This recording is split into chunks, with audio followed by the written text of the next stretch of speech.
ایک چھوٹے سے گاؤں میں ایک مدرسہ تھا جس میں ایک مولوی صاحب جو بچوں پر بہت زیادہ سختی کرتے تھے پڑھایا کرتے تھے۔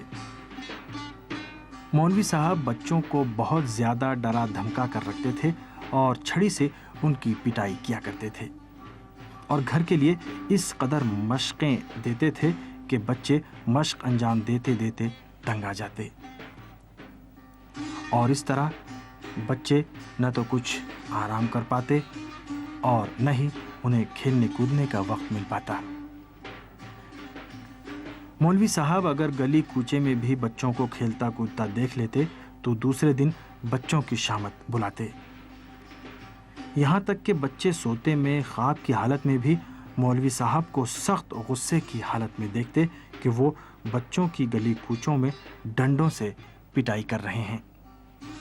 ہر روز صبح مدرسے کے راستے میں بچے دل ہی دل میں دعا کرتے تھے کہ کاش مولوی صاحب آج بیمار ہوں تو کچھ دنوں کے لیے اسکول میں چھٹی ہو جائے اور انہیں دل کھول کر کھیلنے کودنے کا موقع مل جائے۔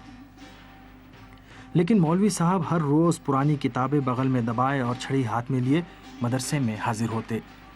ایک دن مدرسے میں شام کو چھٹی ہونے کے بعد بچے ایک الگ جگہ پر جمع ہوئے۔ وہ چاہ رہے تھے کہ کوئی ایسا راستہ نکالا جائے کہ کچھ اطمینان کا سانس لینے کا موقع ملے، مگر ان میں سے کچھ مولوی صاحب سے اس قدر ڈرتے تھے کہ کچھ بھی کرنے یا سننے کو تیار نہیں تھے۔ لیکن بعض دیگر بچے جو اب اس سے زیادہ مولوی صاحب کی سختیوں کو برداشت کرنے کی سکت نہیں رکھتے تھے، وہ مولوی صاحب کو ہی پریشان کرنے کا منصوبہ بنانے میں لگ گئے۔ آخرکار ان میں سے ایک سب سے زیادہ چالاک اور ہوشیار بچہ جو چپ چاپ خاموش بیٹھا تھا بولا، میں نے ایک ترکیب سوچی ہے، اگر سب آپس میں متحد ہوں تو یقیناً اس کا نتیجہ نکلے گا۔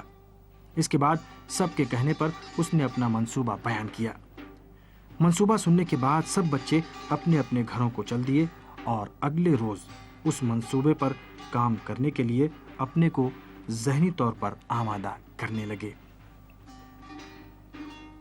اگلے دن مدرسے میں داخل ہونے والے پہلے بچے نے پہنچتے ہی مولوی صاحب کو سلام کیا اور کہنے لگا، اے ہے مولوی صاحب، آپ کو کیا ہو گیا ہے؟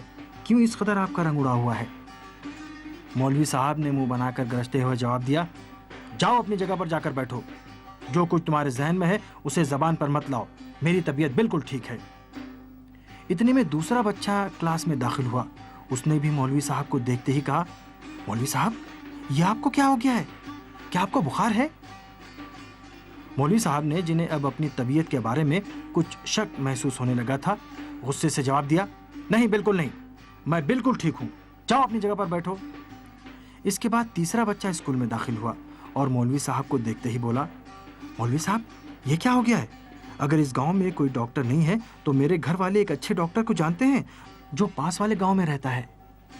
اس طرح جو بھی بچہ آتا تھا مولوی صاحب سے یہی پوچھتا تھا کہ مولوی صاحب آپ کو یہ کیا ہو گیا ہے؟ آپ کی طبیعت اتنی کیوں خراب ہے؟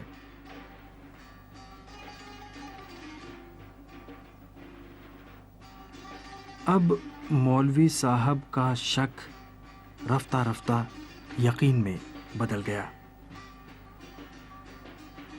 اور وہ بھی اپنے اندر بیماری اور کمزوری کا احساس کرنے لگے۔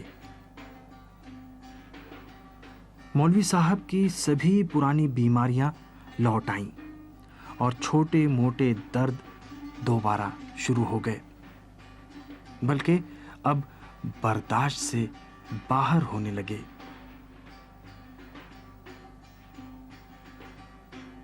تھوڑی دیر کے بعد مولوی صاحب نے غیر معینہ مدت کے لیے مدرسے میں چھٹی کا اعلان کر دیا۔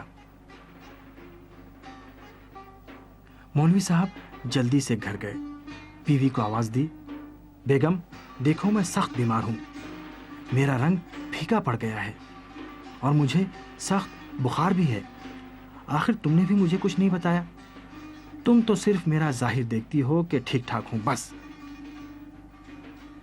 بیوی بیچاری نے غور سے شوہر کو دیکھا مگر اسے بیماری کی کوئی علامت یا آثار نظر نہیں آئے۔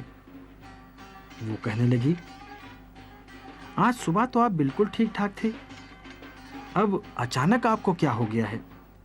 مولوی صاحب نے کہا، دیکھتی نہیں ہو مجھے کتنا شدید بخار ہے، میرے شاگردوں کو تم سے زیادہ میرا خیال رہتا ہے۔ بیوی بیچاری جسے شوہر کی بات کے آگے کچھ بھی کہنے کی جرأت نہ ہوتی، اسے بھی یقین ہو گیا کہ اس کا شوہر بیمار ہے۔ اس طرح مولوی صاحب بستر علالت پر پڑ گئے۔ دوسری طرف بچے خوش خوش گلی کوچوں میں کھیل و تفریح میں سرگرم تھے۔